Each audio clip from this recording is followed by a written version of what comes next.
Hey my friend, this is Darnell, Clarke, your industry leader in this career. Again, hey, the answer man, your career coach. Hey, today's topic is questions for you to ask hiring managers in a job interview.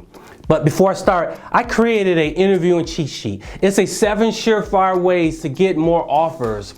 This will help you prep for a interview. It is exactly what you need. I've also created a YouTube video. Go below and click on the link to see the video. The video gives you ability to see how do you actually prep for an in-person interview. It's detailed. So stay to the end. I'll give you the ability to get the cheat sheet, but you could go right now and see the video that I created to help you prep for an interview, for a face-to-face interview. Both of those together is exactly what you need. It will serve you well. Now, an interview is a 4-stage process, right? The first stage of an interview is the introduction. The second stage of an interview is the employer's questions. The third stage of an interview is question that you ask, candidates questions. That's what this is talking about. Questions, candidates questions to ask hiring managers in a job interview. And the fourth stage is the closing. And the questions that you ask transition right into the closing. We will not talk about the closing in this interview or in this video. We're going to talk about stage 3, which is questions to ask hiring managers in a job interview. So towards the end of an interview, but not the true end, the interviewer will always say, okay, Darnell, do you have any questions for me? And I always want you to do this. I want you to always say yes. Don't you ever let anybody ask you, do you have any questions for me? And you say no. I don't know if you know my story. So my story is that I was a hiring authority working for IBM and Ernst & Young and GE and Coca-Cola. I have actually interviewed well over 300 people in my career, and I have interviewed well over 200. I have interviewed over 300 people in my career, and I have actually hired over 250 of them. I know what a good interview is. I know what a bad one is. I know exactly this interview process because I was doing it. And so as I transitioned into as a career coach, right? But before I was a career coach, I was a hiring authority. I wasn't HR. I'm not a recruiter. I was a back-end hiring authority, a practitioner, hiring people as a director, manager, senior manager in IT, work directly for me. And so when I ask people, all right, do you have any questions for me? I always want you to say yes. I have never hired not one person that told me no.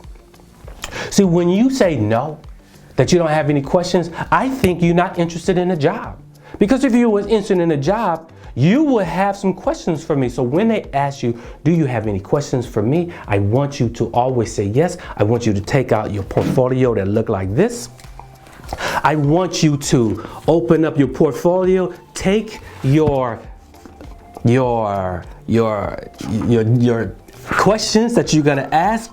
At the top of the questions, I want you to put the company's logo so you can know and they can see that you prepared the questions in advance specifically for them. So put the company logo at top. Have your questions just like this, right? I want you to make it large enough so they can see it, right? I can't tell you how many times I use it. And I want you to know that everything I always talk about, it's not something I just made up or I did a research and did a Google research. No, everything I talk about, every word that's come out my mouth from now and every other video you've ever seen of me and every course or program you've ever purchased from me, it came from what I personally did, right? That's the difference between me and somebody else. I want you to take your questions out like this, put it on your portfolio, take out your ink pen, just like this, and ask that first question.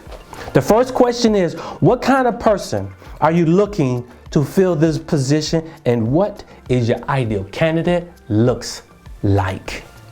that question, see, this question is in red. I don't want you to put it in red. I put it in red for a reason.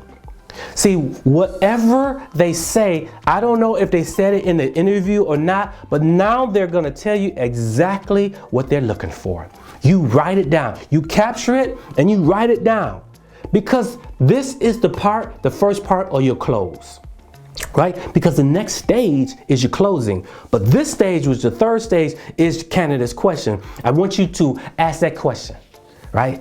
When you get a positive feedback for that question, this question lets you know that you are a good fit for the position. Remember, I hire for two reasons. The marketplace hire for two reasons: likability and fitness. The second part is fitness. I would never hire anybody I don't like, and I never will hire anybody that I see that you are not a fit for the position because you haven't done it before.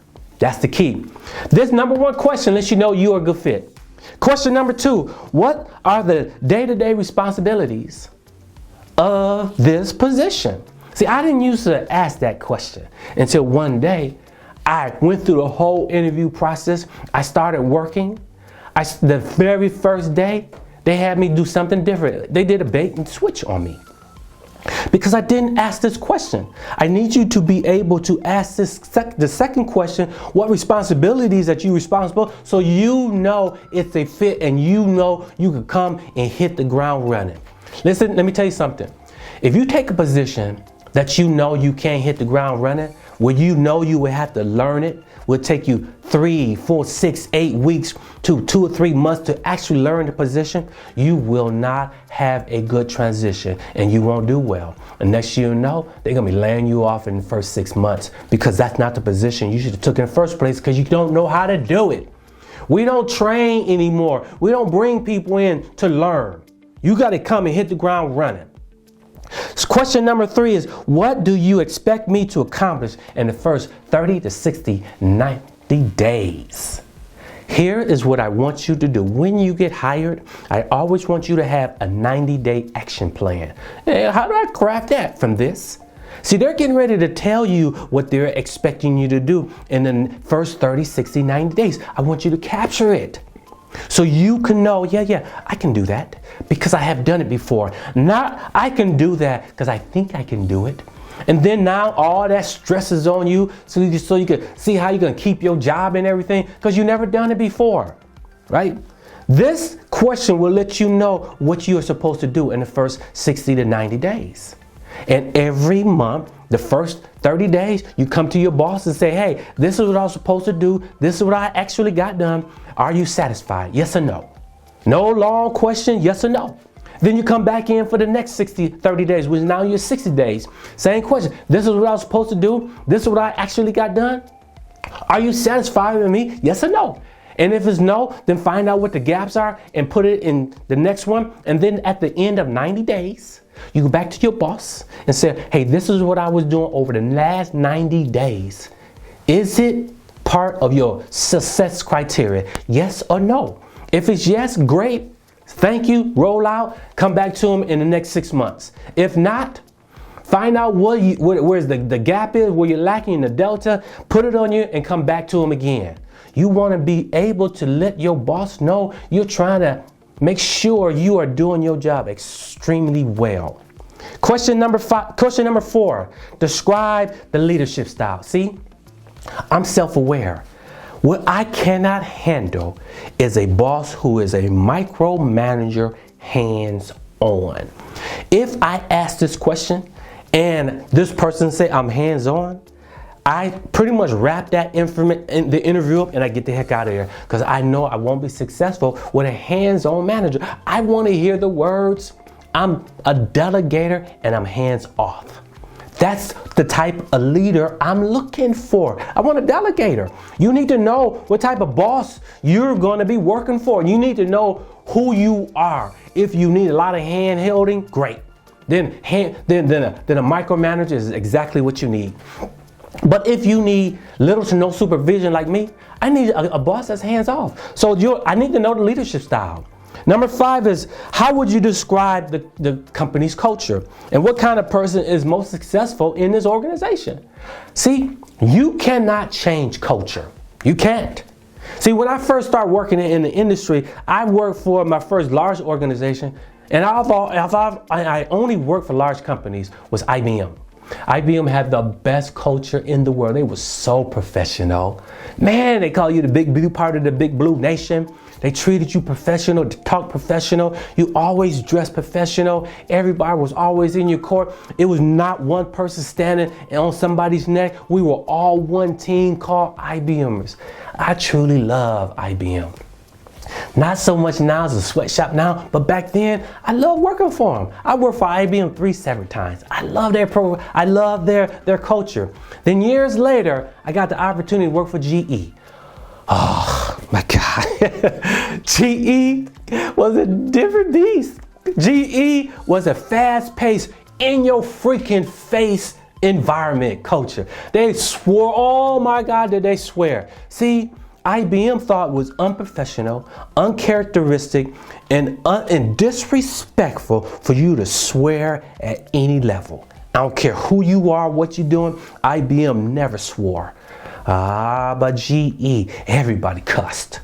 I don't care if you were a woman, a man, black, white, Latino, Hispanic, Asian, a senior leader, individual contributor. Don't care if you were on the phone, in person, in a meeting, one-on-one. They just throw F-bombs and cussing all over the place. They were so disrespectful. They didn't care. They was trying to get things done. And if you didn't like it, bounce. That's what I mean. We got 1,000 people who are come ready to work for GE today. I hated that culture, man. I did. And so I never asked that question. Tell me about your culture. So you need to know the culture so you know how to thrive in the culture. Number 6 is, what are the biggest challenges that's facing this business? You need to see how you be able to get to the mountaintop faster.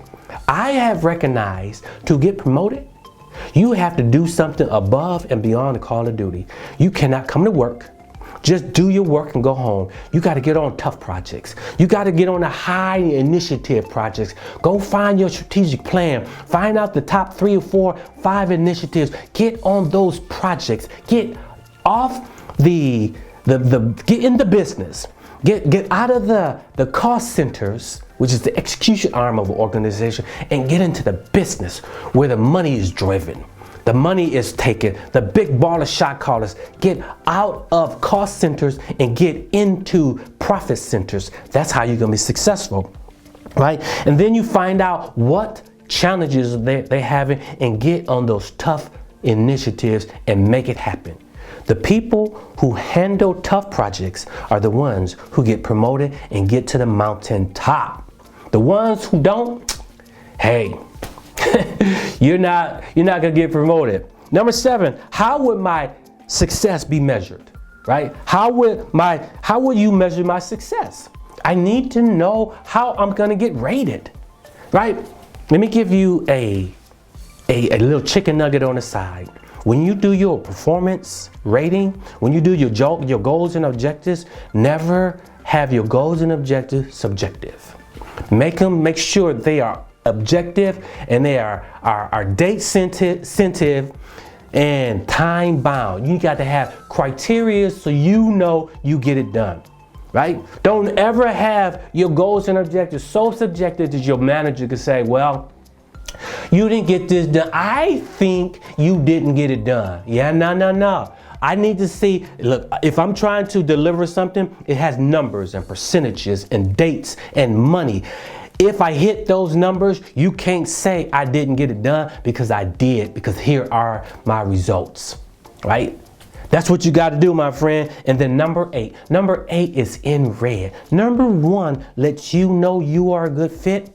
Number 8 let you know they think you are a good fit. And when number 1 lets you know good fit, and number 8 is, now that you had a chance to meet me and interview me, what reservations would you have for putting me in this position? Yeah, you put them on the spot. Oh, for sure, you put them on the spot. I need you to get over your fear. I need you to conquer your fear. You conquer your fear, you be the captain of your ship and to master your destiny. Conquer your fear and ask that question. You need to know if you're in the game or not. So if this negative, well, Darnell, you didn't have this, you didn't have that. I thought you should have that, you didn't have all that. If it's negative, wrap that sucker up and get out of there because you are not in the game. You will never get the job offer. But if they say, well, shoot, Darnell, I don't have any reservations. We're still interviewing. But you did a pretty darn good job. I don't have any reservations, right? Now you know they think you're fit. And when you know you're a good fit by question number 1, and question number 8 lets you know they think you're a good fit. When it's a good fit, you ask that final question, what is next steps? What's the timeline that you're gonna make a decision? Once you ask that next step, then I want you to smoothly transition to the closing by asking for the job. That's right.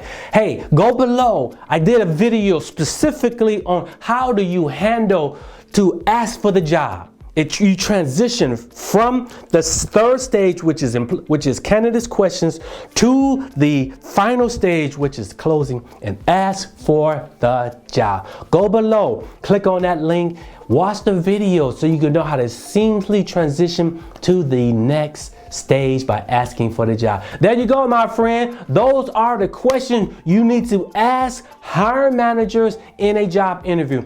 These questions are not the questions you ask recruiters or headhunters or HR. Those are separate questions, right? So I told you about the interviewing cheat sheet. Go below, click on that button. The cheat sheet will give you 7 surefire ways so you can prep.